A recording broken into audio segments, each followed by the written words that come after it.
আমাদের মাননীয় প্রধানমন্ত্রী তারেক রহমান আমাদের নির্বাচনের ইশতেহারে ছিল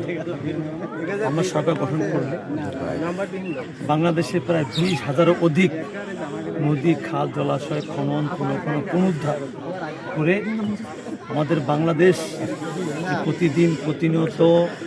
পানির স্তর কমে যাচ্ছে, পানি নিচে নেমে যাচ্ছে এবং মরুভূমির দিকে এগিয়ে যাচ্ছে। সেখান থেকে বাংলাদেশকে রক্ষা করা, বাংলাদেশের জীববৈচিত্র্যের সামঞ্জস্য ফিরিয়ে নিয়ে আসা, এর পাশাপাশি 25 কোটি বৃক্ষরোপণ,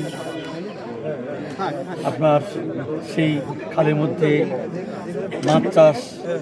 আমাদের সাধারণ মানুষ হাত চাষ করবে, এইভাবে যে আমার নির্বাচন ইশতেহার ছিল সেই ধারাবাহিকতায় আমি যখন 16 মার্চ উদ্বোধন করে দিনাজপুর, আজকে পর্যায়ক্রমে আমি সারা বাংলাদেশে ইতিমধ্যে আমার 54টি জেলায় এই খালগুলো খনন পুনরুদ্ধার করতেছি। একটা খেয়াল রাখবেন, আমরা কিন্তু শুধু খালটা খনন উদ্বোধন করে শেষ করছি, আমরা কিন্তু আমাদের মন্ত্রণালয় থেকে এটাকে মনিটরিং করছি, আমরা ইতিমধ্যে সার্চ কমিটি করে দিয়েছি।